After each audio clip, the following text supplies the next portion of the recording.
ఈ ప్రస్తుతం జరుగుతున్న జియో పాలిటిక్స్ గురించి డిస్కస్ చేయొచ్చు. అండ్ మీరు ప్రెడిక్ట్ చేసినట్టే ఇవి ఎక్కడికి వెళ్ళవు, ఇది జరగదు అని మీరు ఏదైతే మీకున్న ఎక్స్పర్టీస్తో మీకున్న ఎక్స్పీరియన్స్తో ఏదైతే ప్రెడిక్ట్ చేశారో అదే జరిగింది. ఇస్లామాబాద్ వేదికగా జరిగిన ఏవైతే ఈ చర్చలు ఉన్నాయో, ముందుకొచ్చి మేము ఇది సెటిల్ చేస్తామన్నట్టు ముందుకొచ్చి ఏదైతే చర్చలు చేశారో అవి విఫలమయ్యాయి. ఆ విఫలమైన నేపథ్యంలో ట్రంప్ మళ్ళీ ట్వీట్ చేశాడు, నేను బ్లాక్ చేస్తున్నాను స్ట్రైట్ ఆఫ్ హార్మోజ్ అని చెప్పేసి. అండ్ మిసైల్ కలెక్షన్ కూడా చేస్తున్నాడు. సార్ ఏంటి సార్ అసలు ఎందుకు విఫలమయ్యాయి, ఏంటి, ఎవరు హర్ట్ అయ్యారు, ఎవరేంటి ఒక క్లియర్గా తెలుసుకుందాం సార్. మహేష్, చర్చలు అనేది మొదలయ్యేటప్పుడు రెండు పార్టీలు ఇంత దూరం ఉంటారు. ఏ చర్చ అయినా కానీ సార్, మన ఇంట్లో ఒక గొడవ అయినా కానీ పెద్దోళ్ళు కూర్చొని మాట్లాడుతున్నప్పుడు ఈ లెవెల్ నుంచి మొదలవుతుంది. మాట్లాడుకుంటే ఇష్యూస్ సార్ట్ అవుట్ చేసి we will come to the central point. ఈ చర్చలు ఫస్ట్ ఆఫ్ ఆల్ ఒక అజెండా లేకుండా మొదలైంది. అసలు యుద్ధమే అజెండా లేకుండా మొదలైంది సార్. ఉంది ఆ అజెండా గురించి కూడా మీరే చెప్తారు కాసేపట్లో. అజెండా, ఎవరు అజెండా ఉండాలి, ఎవరు దీంట్లో లీడింగ్ ప్లేయర్? యుఎస్, రెండో ప్లే ఇరాన్. ఎప్పుడైనా ఒక మీడియేషన్ చేస్తున్నప్పుడు ఆ మీడియేటింగ్ పార్టీ చాలా స్ట్రాంగ్ ఉండాలి, పవర్ఫుల్ ఉండాలి. ఒక ఎగ్జాంపుల్ మీకు ఇస్తాను, చైనా, రష్యా ఇట్లాంటి దేశాలు వాళ్ళు వచ్చే టేబుల్లో కూర్చున్నప్పుడు ఒక డిఫరెంట్ కానోటేషన్ ఉంటుంది. నా మాటలు వినండి, నేను చెప్తున్నాను అని చెప్పి రష్యా చెప్పడానికి రష్యాకి కెపాసిటీ ఉంటుంది. చైనా కూడా చెప్పచ్చు. ఇది పాకిస్తాన్ తీసుకొచ్చి కూర్చోబెట్టారు. వాళ్ళకి పాపం ఇప్పుడు ఆ హోటల్ బిల్ కూడా కట్టలేదంట, కట్టకుండా వెళ్ళిపోయారంట అందరూ. ఇది మరి హాస్యాస్పదంగా. ఇప్పుడు అది దానికోసం కాబట్టి మళ్ళీ IMF దగ్గర వెళ్ళి డబ్బులు అడగాల్సి వస్తుంది. మాకు లోన్ ఇవ్వండి, మాకు హోటల్ బిల్లు కట్టకుండా వెళ్ళిపోయండి వీళ్ళందరూ అని చెప్పేసి. ఎనీవే, ఈ చర్చలు మొదలయ్యే ముందు మనకు తెలిసింది ఫస్ట్ థింగ్ మహేష్, యుఎస్ ఒక 15 పాయింట్ల ఒక ప్లాన్ పంపించారు ఇరాన్కి. అవును సార్. ఇరాన్ అన్నారు దట్ ఈస్ మ్యాక్సిమలిస్ట్, అంటే చాలా అవుట్లాండిష్, ఇది ఎప్పుడు జరగవు అట్లాంటి ఒక ప్లాన్ పంపించింది యుఎస్ అని చెప్పి అది డస్ట్బిన్లో పడేసింది. సో ఇరాన్ ఏం చేసినట్టు మేము ఒకటి ఇస్తామని చెప్పి 10 పాయింట్లు అమెరికా వైపు పంపారు. అవును, లాస్ట్ వీక్ మనం దీని గురించి డిస్కస్ చేస్తాం. వైస్ ప్రెసిడెంట్ వ్యాన్స్ ఏమన్నారంటే అది ChatGPTలో తయారు చేసింది, అది ఇదేంటి పంపించారని చెప్పి. అండ్ ఈ said it, I'm not joking, ఈ రియలీ సెడ్ ఇట్. ఓకే. దాని తర్వాత మేము పడేసాం అది, ఇరాన్ దగ్గర కొత్తది ఒకటి పంపించమని చెప్పి 10 పాయింట్లు కాపీ కొట్టకుండా ఎక్కడి నుంచి మంచిగా రాయి పంపించారు, వాళ్ళు పంపించారంట. ఆ 10 పాయింట్ రాగానే ప్రెసిడెంట్ ట్రంప్ చూసి బాగుంది, వ్యాన్స్ దగ్గర మీరు వెళ్ళి డిస్కస్ చేయండి అని చెప్పారు. బయలుదేరే ముందు కన్ఫ్యూజన్ స్టార్ట్ అయింది. అక్కడ ఇజ్రాయెల్ లెబనాన్లో హెజ్బుల్లాని కొట్టడం మొదలుపెట్టారు. చాలా రోజులు నడుస్తుంది అది, కానీ ఆపట్లేదు. వీళ్ళేమన్నారు, మనకు సీజ్ ఫైర్కి వచ్చాం కదా, దానికన్నా ముందు ఒక సీజ్ ఫైర్ అనౌన్స్ చేశారు యుఎస్. ఆ సీజ్ ఫైర్ కండిషనల్ ఉండే. కండిషన్ ఏంటి, స్ట్రెయిట్ ఆఫ్ హార్మూజ్ తెరిచి పెడితే then only the cease fire will come into effect. కానీ డే 1 నుంచి, ఇన్ఫ్యాక్ట్ ఫస్ట్ అవర్ నుంచే ఇరాన్ అన్నారు దాని ప్రసక్తి లేదు, మేము స్ట్రెయిట్ ఆఫ్ హార్మూజ్ని క్లోజ్ పెడతాం.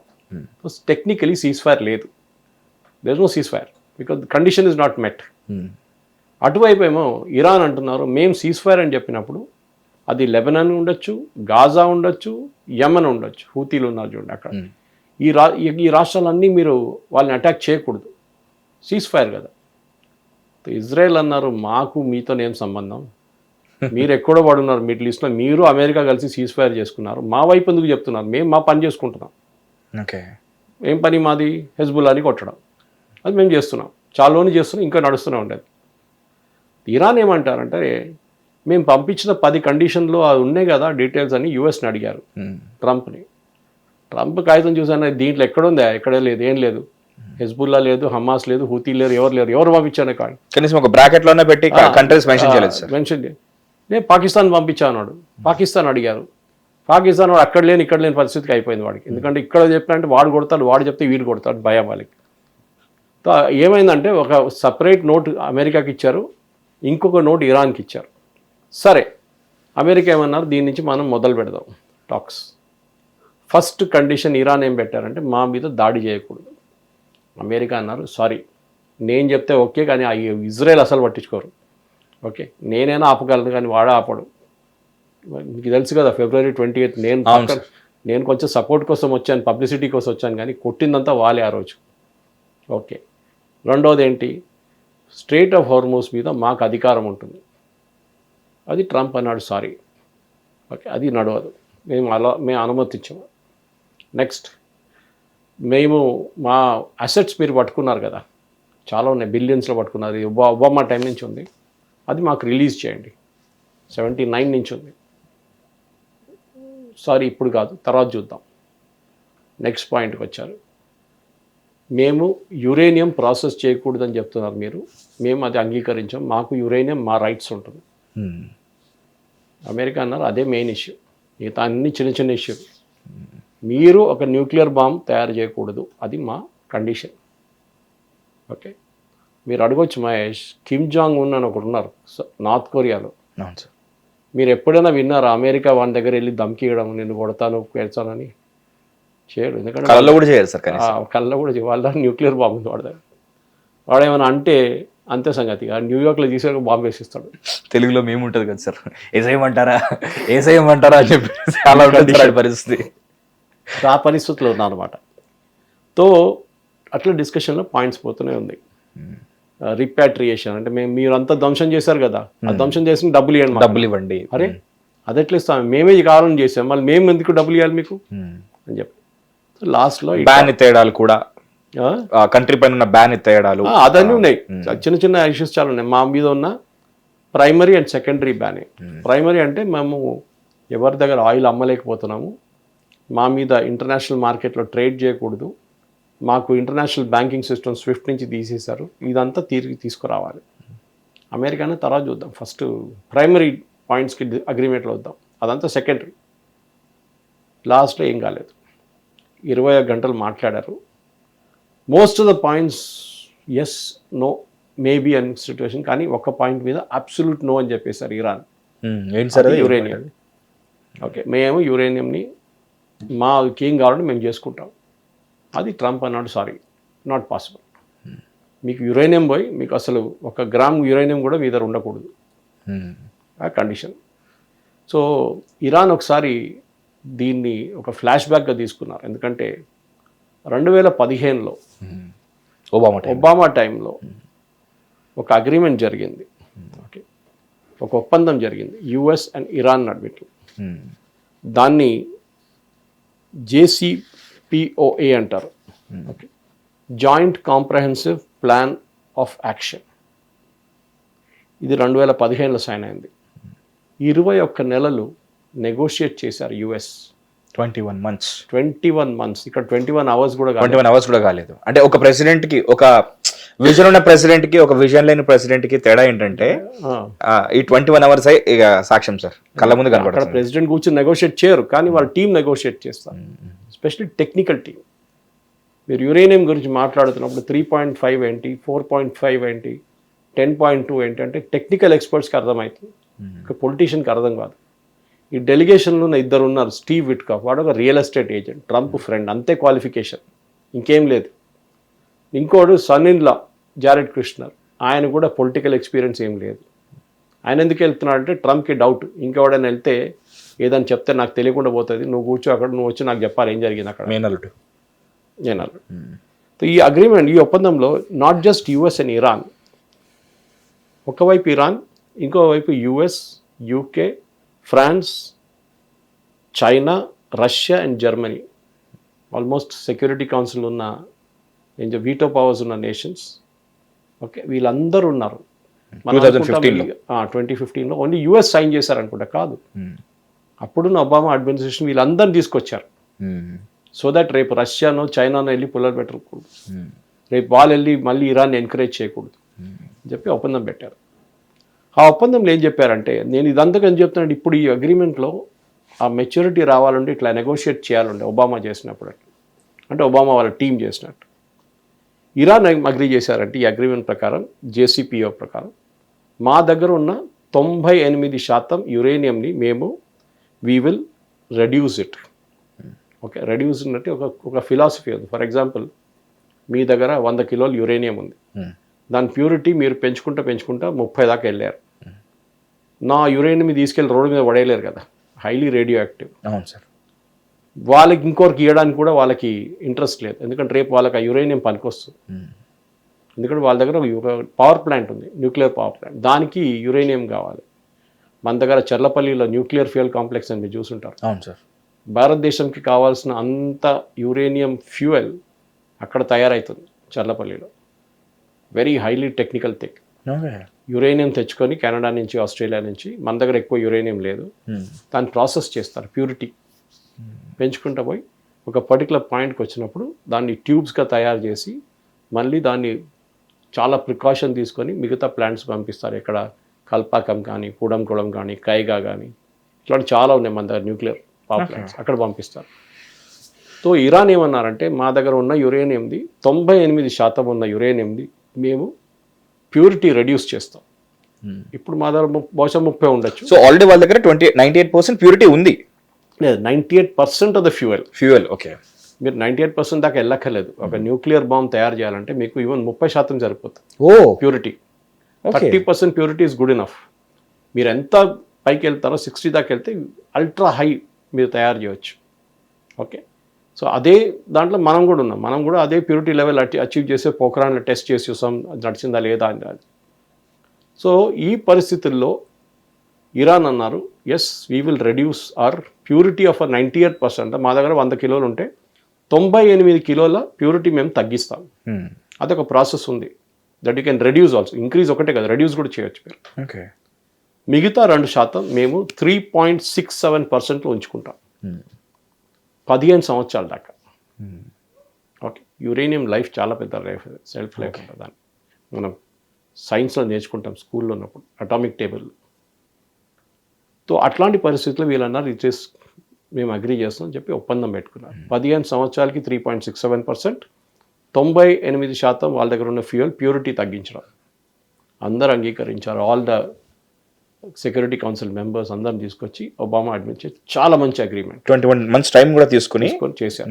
వెనక ముందు లైక్ ప్రోస్ కాన్స్ అని ఆలోచించి అగ్రి చేసి ఒక సైన్ చేశారు. మూమెంట్ ట్రంప్ వచ్చినాడు, ట్రంప్ అన్నాడు ఇదేం అగ్రిమెంట్ అని చెప్పి చింపి పడేసాడు. ఎందుకు సార్? ఎందుకు? పొలిటికల్, ఆయనకు నచ్చదు, ఒబామా అంటే నచ్చదు.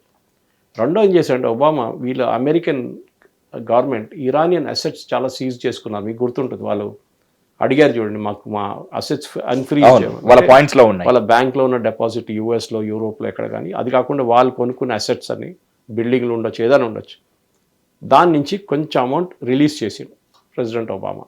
ఎందుకంటే వీళ్ళు ఒప్పందం పెట్టింది కదా, ఇంత చేసిండు వాళ్ళు ఎంకరేజ్ చేద్దామని చెప్పి. తర్వాత చూద్దాం వాళ్ళు ఎట్లా ప్రోగ్రెస్ ఎట్లా అవుతుంది, ఐఏ వాళ్ళు చెక్ చేస్తుంటారు వీళ్ళు చెప్పిందంతా చేస్తున్నారా లేదా అని చెప్పి, దాన్ని బట్టి మైల్ స్టోన్ పేమెంట్స్ ఉంటుంది. ఇన్ఫాక్ట్ అలాంటివి జరుగుతున్నప్పుడే సత్సంబంధాలు పెరుగుతుంటాయి ఒక కంట్రీస్ మధ్యలో. సో ఇది జరిగింది. సో ఇరాన్ ఏమంటున్నారంటే ఇప్పుడు మేము ఆ ఒప్పందం మేము ఇప్పుడు చేసి కూడా ఏం ఫైదా, వచ్చే ప్రెసిడెంట్ మళ్ళీ చింపి పడేస్తే ఏం చేస్తాం మేము. There is no point in doing an agreement which is correct from their perspective. Iran government and Iran officials మా దాంట్లో మలయాళంలో అంటారు, వేడి నీళ్ళు పడిన పిల్లి చల్ల నీళ్ళు చూస్తూ కూడా భయపడతాట. The cat that has fallen to hot water when it sees cold water also, ఆ పాట్లో అది భయపడుతుంది, అది కూడా వేడి నీళ్ళు అనుకుంటుంది అది. సో ఇది ప్రాబ్లం అన్నమాట. సో ఇరాన్కి ఇప్పుడు వన్స్ బిటన్ ట్వైస్ షై కూడా అంటారు ఇంగ్లీష్లో. ఇంకో ఫ్రేజాలజీ ఉంది. ఇరాన్ అంటారు మేము ఒప్పందం పెట్టి ఏం లాభం, ఒక పీస్ ఆఫ్ పేపర్ లానే చూస్తే ట్రంప్ ఉంటాడు 2 సంవత్సరాలు, దాని తర్వాత కొత్తవాడు వస్తాడు, వాడంటే ట్రంప్ అయితే వాడవాడా అని చెప్పి చింపి పడేస్తే మరి తెలుగులో కూడా ఉంది సార్, రెడ్ వచ్చే మళ్ళీ మొదలంటారు కదా సార్. ఇది ప్రాబ్లం ఎక్కడ వస్తుంది, ఈవెన్ టారిఫ్లో ఇది వచ్చింది ఇదే ప్రాబ్లం. ఈ టారిఫ్స్ ఇంపోజ్ చేసినప్పుడు సౌత్ కొరియా లాంటి కంట్రీస్ మీద టారిఫ్ పెట్టి సంతకం అంతా అయిపోయింది, ట్రేడ్ డీల్ సైన్ చేసుకున్నారు ఇంత పర్సంటేజ్ అని చెప్పి, సడన్గా పొద్దున్నే కానీ ఒకరోజు ట్రంప్కి పిచ్చిపట్టి సౌత్ కొరియానా వాడు ఏదో చేసిండంటే ఇంకా 15% పెట్టువాడిని, మళ్ళీ సైన్ చేసిన అగ్రిమెంట్ అదంతా పనికిరాదు. అంటే it is no point in signing an agreement with the US government, దాని శాంక్టిటీ లేదు. ఓకే, మన దగ్గర ఎలిమెంట్ ఆఫ్ కంటిన్యూటీ అంటాం మనం. ఇప్పుడు మోదీ వచ్చారని చెప్పి కాంగ్రెస్ వాళ్ళు తీసుకొచ్చిన లాస్ అన్ని నేను పట్టించుకొని వీళ్ళు సైన్ చేసిన అగ్రిమెంట్ నాకు పనికిరాదు, ఐఎమ్ రిజెక్టింగ్ ఇట్ అంటారా మోదీ గారు? చెప్పారు. అది ఇక్కడ కూడా అంతే. నేను ఎప్పుడో ఒక ఎగ్జాంపుల్ చెప్తుంటాను దీని గురించి. నాకు గుర్తుంది, నేను టైమ్స్ ఆఫ్ ఇండియాలో ఉన్న టైంలో ఔటర్ రింగ్ రోడ్ ప్లాన్ చేసింది ఫస్ట్. ఇప్పుడు జయేష్ రంజన్ గారు హూడా కమిషనర్గా ఉన్నాం, లాంగ్ బ్యాక్. చంద్రబాబు నాయుడు గారు ముఖ్యమంత్రి ఆ టైంలో. ఆ ప్రాజెక్ట్ ఫస్ట్ ల్యాండ్ అక్విజిషన్ అన్నీ జరిగి టైం పట్టింది. దాని తర్వాత ప్రాజెక్ట్ స్టార్ట్ అయింది, 167 కిలోమీటర్ ఔటర్ రింగ్ రోడ్. కానీ అది చంద్రబాబు నాయుడు దాని తర్వాత వచ్చిన ముఖ్యమంత్రులు ఎవరైనా కానివ్వండి, మీరు right you can take from Rosaiah, Kiran Kumar Reddy, Rajasekhar Reddy, KCR, ఎవరు వచ్చినా కానీ మీరేం చూస్తారంటే వాళ్ళు ఈ వర్క్ ఆపలేదు. ఔటర్ రింగ్ రోడ్ వెంట ఆన్. ఇన్ఫ్యాక్ట్ లాస్ట్ ఒక 5 కిలోమీటర్లు కండల్కోయ దగ్గర ఆగిపోయి ఉండే, ల్యాండ్ డిస్ప్యూట్ ఉండే. అది కేటీఆర్ సార్ట్అవుట్ చేసిండు. ఆయన కూడా ఈగో మీద కూర్చుంటే చంద్రబాబు నాయుడు ప్రాజెక్ట్ నేను చేయాలి అంటాడు.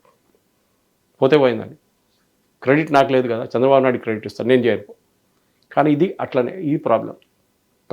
సో గవర్నమెంట్ దగ్గర బిజినెస్ కంటిన్యూటీ ఉండాలి. ఎప్పుడు గవర్నమెంట్ ఒక సంతకం పెడితే నెక్స్ట్ గవర్నమెంట్ కూడా దాన్ని అంగీకరించాల్సి వస్తుంది. ఇది చేయలేదు. దానిలో ఉన్న కాజ్ మంచి చూడాలి.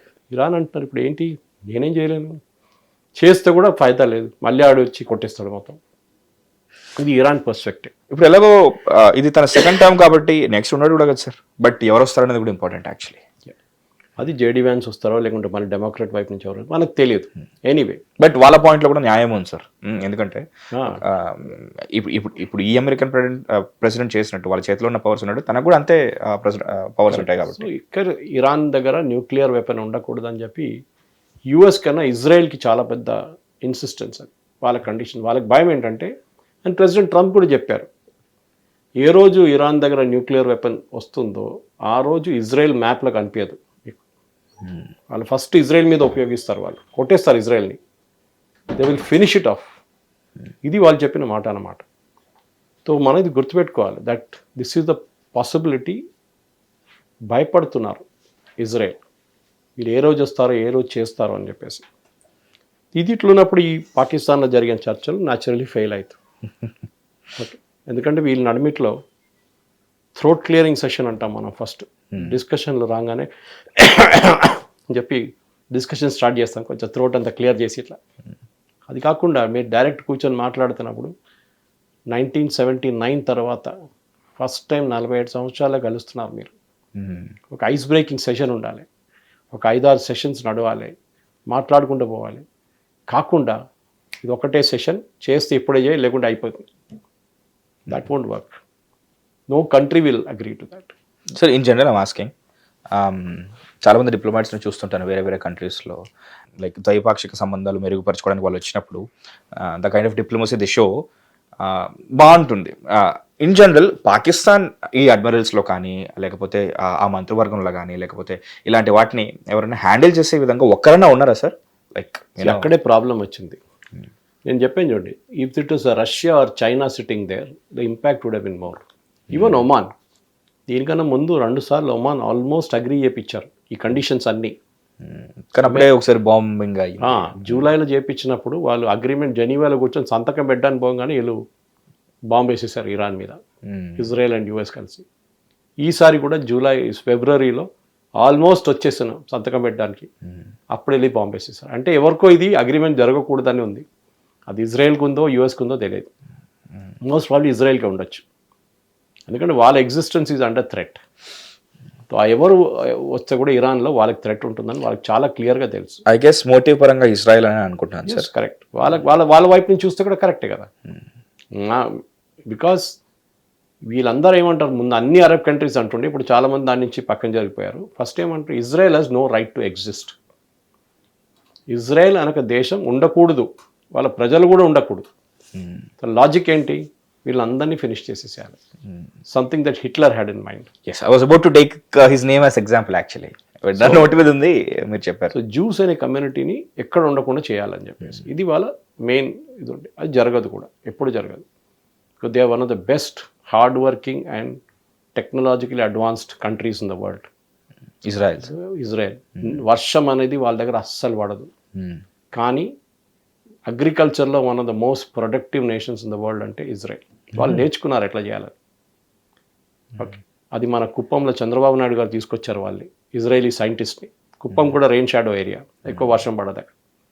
ఎడార్లో కూడా చేస్తారు, ఎడార్లో కూడా గడ్డి మొలిపిస్తున్నారు. వాళ్ళ కెపబిలిటీ ఉంది. దెన్ అడ్వాన్స్ డిఫెన్స్లో intelligence, IQ, health care, intelligence అయితే చెప్పక్కర్లేదు.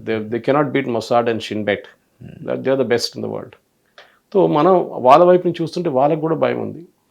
ఇక్కడ ఏ పిచ్చోడు వస్తాడో, వాని చేతిలో ఎవడు రాయిస్తాడో తెలియదు, నాకు ఎక్కడ కొడతాడో అది కూడా తెలియదు అని చెప్పి ఇజ్రాయెల్కి ఒక భయం ఉంది. So Israel is justified. Anyway ఈ అగ్రిమెంట్ ఫెయిల్ అయింది, అగ్రిమెంట్ కాలేదు. అది ఇట్ ఈస్ ఎక్స్పెక్టెడ్. నేను కూడా చెప్పాను ఆ రోజు, మీకు గుర్తుంటుంది. That this will not happen. I was just waiting for the practical moment అనమాట. చెప్పారు కదా చూద్దాం ఎంత నిజమవుతుందో లేదన్నట్టు అనుకున్నట్టే అయ్యింది. ఇది ఒక చైల్డిష్ అటెంప్ట్ ఉండే సార్. మీరు పాకిస్తాన్ మధ్యలో వచ్చింది కాబట్టి ఇది అవ్వదని చెప్పేసి అనుకున్నారు కదా సార్. అది నేను అదే మళ్ళీ ఐఎమ్ ట్రైంగ్ టు రిపీట్, ఆ ప్లేస్లో ఒక సీనియర్ నేషన్ ఉంటే డిస్కషన్ కొంచెం సీరియస్గా పోతుండే. మాటలు వింటారు. పాకిస్తాన్ నువ్వు పోస్ట్ మ్యాన్ అంటారు, వీడు ఈ కాగితం నేను ఇస్తాను అది తీసుకెళ్ళి వాని కాగితం ఇక్కడ తీసుకురా అంటున్నారు. వాడిని చెప్పండి ఏం రెస్పెక్ట్ ఉంటుంది షబాజ్ షరీఫ్కి. కానీ ఆయన ఎందుకు చేశారంటే వాళ్ళు మాకు కొంచెం ఇస్లామాబాద్ పేరు పైకి వస్తుంది, షబాజ్ షరీఫ్కి పాసిబ్లీ రేపు ఒక నోబెల్ ప్రైజ్ రాబోతుంది, అసీం వనీకి నోబెల్ ప్రైజ్ వచ్చింది ఇక్కడ ముందు. మీకు గుర్తుంటుంది when the Palestinian Accord was signed, Yasser Arafat, I don't know was it Shimon Peres or Yitzhak Rabin, Israel వైపు నుంచి, అండ్ బిల్ క్లింటన్. అప్పుడు నోబెల్ ప్రైజ్ ఇచ్చారు వాళ్ళకి. Was it Bill Clinton or was it Jimmy Carter? I think it's Bill Clinton. Anyway, so ఆ effort పెట్టారని చెప్పి వాళ్ళకి Nobel prize. దాని తర్వాత అగ్రిమెంట్ పోయింది, అది ఇంకో మాట. Entire agreement collapsed. ప్రపోజల్ అయితే వచ్చింది. ప్రపోజల్ కాదు, అంగీకరించేది. Both signed an agreement that we recognise the two states.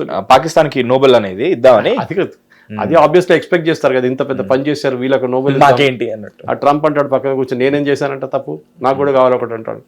So anyway, so ఈ అగ్రిమెంట్ ఫెయిల్గా ఇది డెఫినెట్గా జరగదని తెలిసిపోయింది ముందే. కానీ చేసుకున్నారు, ఒక సర్కస్ అది జరిగింది ఆ రోజు ఇస్లామాబాద్లో. ఇప్పుడు దాని తర్వాత ఏం జరిగింది? Immediately president Trump said nothing doing. వీళ్ళని రిటర్న్ పిలిపించుకున్నారు. వాళ్ళు ఇన్ఫ్యాక్ట్ ప్రెస్ కాన్ఫరెన్స్ నుంచి డైరెక్ట్ ఎయిర్పోర్ట్కి వెళ్ళారు. వాళ్ళు they didn't even go back to the hotel. ఎవరు జారెడ్ కుష్నర్ కానీ, స్టీవ్ విట్కాఫ్ కానీ, జేడీ వ్యాన్స్. దాంట్లోనే వాళ్ళ బాడీ లాంగ్వేజ్ తెలిసిపోయింది that we're not having to anything more to do with this people. వీళ్ళతో ఇంకేం సంబంధం లేదు మాకు. అసలు ఈ మాత్రం మాట్లాడడం ఎక్కువ అన్నట్టుగా బిహేవ్ చేశారు. గుడ్ బై కూడా చెప్పకుండా వెళ్ళిపోయాడు షబాజ్ షరీఫ్కి. సో ఇప్పుడు వెళ్ళిపోయిన తర్వాత ఏం చేశారు? యుఎస్ అన్నారు ఇరాన్ని మేము బ్లాకేడ్ చేయబోతున్నాం strait of Hormuz. Strait of Hormuz మొదలవుతుంది పర్షియన్ గల్ఫ్ నుంచి. Saudi Arabia, Iran, Kuwait, Khattar, Bahrain వీళ్ళందరూ ఉన్నారు ఒకటే రోలో. ఓకే, ఇరాన్ ఇటువైపు ఒమాన్. సో ఈ almost all oil producing countries ఆ ఏరియాలో ఉన్నారు. అది కొంచెం నేరో పార్ట్కి వచ్చినప్పుడు స్ట్రెయిట్ ఆఫ్ హార్మోస్ అంటారు దాన్ని. మేము దాన్ని బ్లాక్ చేయబోతున్నాను. సో ఫస్ట్ కన్ఫ్యూజన్ ఉండే. ఆయిల్ ప్రైసెస్ చాలా పెరిగింది, ఎందుకంటే ప్రెసిడెంట్ ట్రంప్ చెప్తే దాంట్లో క్లారిటీ లేకుండే. హిట్ టీవీ యాప్, ఇందులో short news, live news, entertainment shows, movies, digital magazines తో పాటు మీ జిల్లా వార్తలను కూడా ఫ్రీగా చూడొచ్చు. ఇంకెందుకు ఆలస్యం, వెంటనే హిట్ టీవీ యాప్ ని డౌన్లోడ్ చేసుకుని ఫ్రీగా ఎంటర్టైన్మెంట్ పొందండి. Hit TV app. Hit TV app. Please download hit TV app. Hit TV app ని ఫ్రీగా డౌన్లోడ్ చేసుకుని ఎంజాయ్ చేయండి. మీకు నచ్చిన ఎంటర్టైన్మెంట్ కోసం హిట్ టీవీ యాప్ ని ఫ్రీగా డౌన్లోడ్ చేసుకుని ఎంజాయ్ చేయండి. హిట్ టీవీ యాప్ ని డౌన్లోడ్ చేసుకుని ఆస్వాదించండి, ఆశీర్వదించండి. ఇంతమంది సెలబ్రిటీలు హిట్ టీవీ యాప్ ని డౌన్లోడ్ చేసుకోండి అని చెప్తున్నారంటే ఎంత మంచి యాప్ ఆలోచించండి. అమెరికా అమెరికా అమెరికా అమెరికాలో చదవాలనుకునే వాళ్ళకి విశ్వసనీయమైన పేరు మన శౌర్య కన్సల్టెన్సీ. UK లో 1 year masters, UK లో 1 year masters, 2 years work permit up to 5 years visa. Contact Saurya Consultancy. Contact 89851 89851.